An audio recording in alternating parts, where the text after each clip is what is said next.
Meaning of homeroom. Homeroom. Homeroom. Homeroom. Homeroom.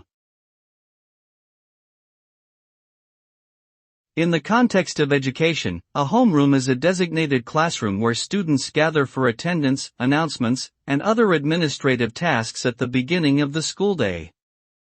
It is typically managed by a teacher who serves as the homeroom advisor and is responsible for monitoring their students' progress and well-being.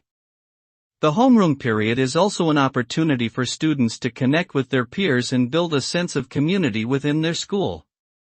Overall, the homeroom serves as a foundational element of many schools' organizational structures and can play an important role in shaping students' academic and social experiences.